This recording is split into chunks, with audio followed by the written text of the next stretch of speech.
Hi everyone, welcome back to part 3. So in this part we are going to talk about waves, traveling from one medium to another medium, as well as look at some worked examples. So waves can travel from one medium to another.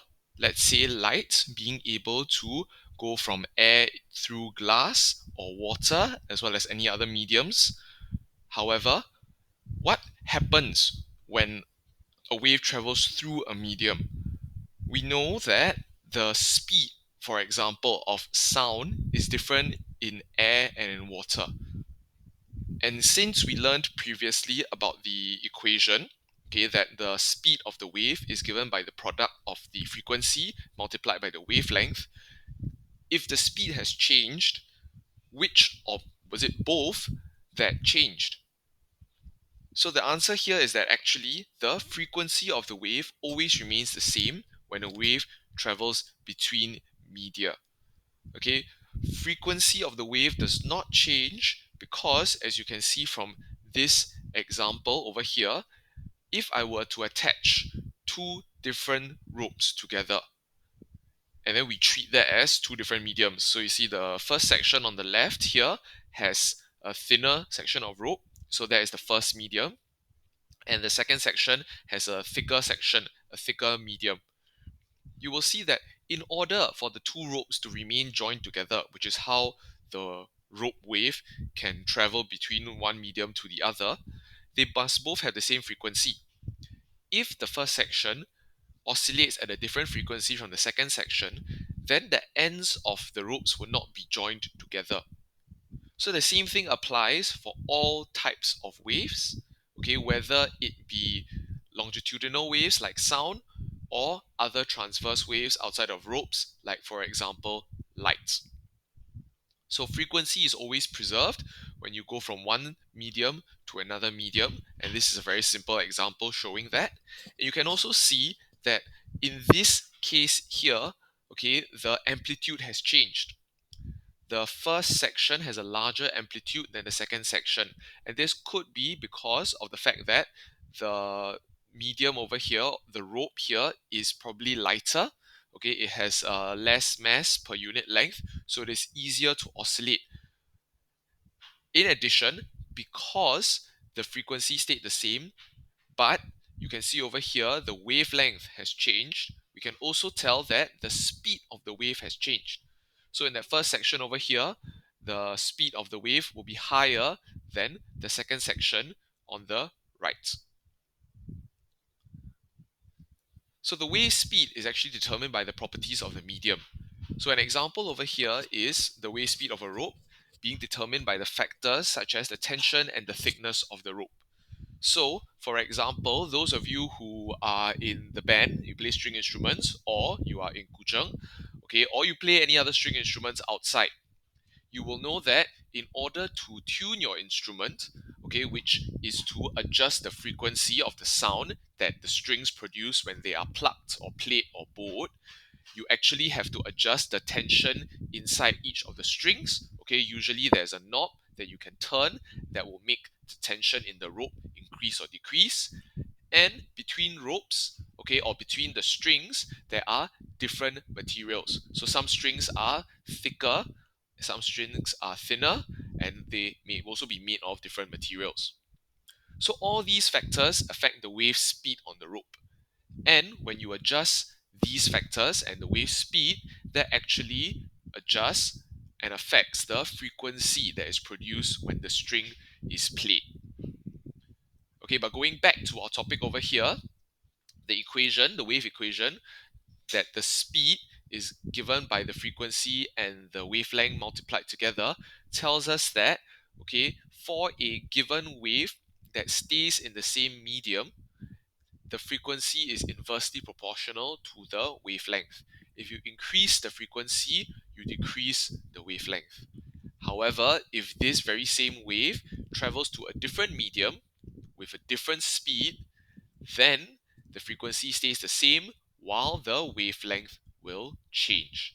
So this is something that we must be very clear about, which of the factors here remain constant and which ones are allowed to change. inside a medium, the speed will always be the same unless you alter the medium. When it transitions from one medium to another medium, then the frequency must remain the same because the speed in the two different media may be different, and therefore the wavelength would also be different. So we've already answered this question, okay, because we compared the wavelength in the two sections of the rope. So you see over here, the wavelength in the second section is shorter, and since they have the same frequency, V equals to F times lambda. If lambda is smaller, V must therefore be smaller. So we can then deduce that the wave must travel at a higher speed in the first section on the left and at a lower speed in the second section on the right. So next, we talk about wave fronts. In part 1, I showed you two videos of the wave fronts produced by ripples in water. So a wavefront is actually an imaginary line that joins all adjacent points that are in phase. So a reminder, two points are in phase if they always have the same type of motion. So if I have 2 points that are always aligned together in their motion, meaning that both of them are always either at the crest together, at a trough together, or they have the same velocity at all times, then these 2 points are in phase. So if I connect, okay, all these adjacent points next to each other, they must be next to each other, then you will get a wavefront. So when I have a simple dropper, okay, in the middle of the ripple tank, the very first video, you notice that it produced circular ripples, and these circular ripples, when they refracted light or cast shadows on the bottom of the tank, produced the circular patterns, and this is how we can see the wavefront. In a second video, instead of a circular ripple, it was straight line ripples because the dipper was a long rod and that wave traveled from right to left. So as that wave traveled from right to left, okay, we could see the various wave fronts, all straight lines that are parallel to each other, traveling from right to left. So when we look at the wave fronts, we can actually use these to track, okay, how fast is the wave traveling. By following any single wavefront as it moves over time, we can find out the speed of the wave just by taking the distance it travels and dividing by the time it took to travel that amount. The next thing that you also notice about the wavefronts are that they are always perpendicular to the direction that the wave is traveling in. Okay, these two things must always be perpendicular. So as an example here, you can see that this ripple is traveling radially outwards, so it's always traveling away from the center. And the wavefronts are circular because this circle here at this point is perpendicular to the direction that is traveling outwards. If I were to have the wave in the ripple tank, okay, traveling from right to left, you would see that all of the wavefronts would then therefore be perpendicular, okay, they would be vertical. So what we have over here are just some examples, okay, of how they can be perpendicular to each other when you have the wavefronts and waves traveling in various types of directions. So now let's move on to our worked examples. Okay, so worked example 2 in your notes has Bob on a float meeting a giant wave moving from left to right. And then he has a displacement time graph shown over here at the bottom. And the question is, which of the four positions, A, B, C, or D, is his starting position, okay, given the displacement time graph over here. So before we even begin, let us consider, okay, these 4 points and where Bob is starting from. You notice that Bob, okay, his motion immediately is moving downwards. So immediately, what is happening is he's moving downwards. So that immediately eliminates C, because C is the trowel already, and there is no possible way to move further downwards from the trowel. So that leaves us with A, B, and D. Now then, we look at the shape of the wave or the wave profile, and we think about what happens as the wave moves towards the right. And you will notice that if Bob were at B, the wave would push him up as he moves towards the right. So that is not possible for him to be at B. And we're left with A and D. And if we look at the rest of the graph, we will realize that, okay, Bob is actually at an equilibrium position. He will rise higher after half a period. However, A is a crest. And since A, being the crest, is the highest point of a wave, it is not possible for Bob to rise higher than that if he were to be at A. So therefore, the answer can only be D, okay, which you see here. He starts at equilibrium position, he moves downwards before he moves back upwards. Of course, Bob is not actually traveling towards the left like that, but the wave is moving under him, which will push him down, back to the equilibrium, up to the crest, and then back to equilibrium again, which is what we see in one period over here. Now, question 2. Okay, different question. Circular ripples created by a wave generator, where we are supposed to find the wavelength. So earlier, I said that, okay, our wave fronts are collections of points which are in phase. So what this tells us is that all of these wavefronts are in phase. However, these two wavefronts, they're not touching each other because they are different wavefronts. And what that tells us is that they must be one wavelength apart, because we learned the definition of a wavelength is the distance between 2 points which are in phase. So for example, two crests, or from the equilibrium to the equilibrium where they are in phase, or two troughs, which I don't have over here because the diagram here does not show me a second trough. So because of that, the answer has to be, okay, 1, because what we have then is the wavelength being the two successive wavefronts over here. And if you notice, for example, 2, 3, and 3, they are not in the direction that the wave is traveling in.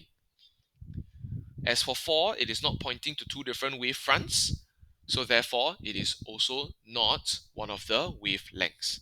So something to take note of, okay, the wavelength is just the distance between two wave fronts in the direction that the wave is traveling in. Now we move on to the third worked example. Okay, so we have a displacement distance graph of a transverse wave moving towards the right. So a reminder that the displacement distance graph is going to be a snapshot. Okay, it is like a photo of the wave at a fixed moment in time. Now this wave has a speed of 0.50 meters per second, and it is moving towards the right. So for this given wave, find the frequency and find the period. So the first thing that we need to know is, what is the wavelength? Looking at this graph here, we can see that one complete cycle of oscillation occurs after 4 meters.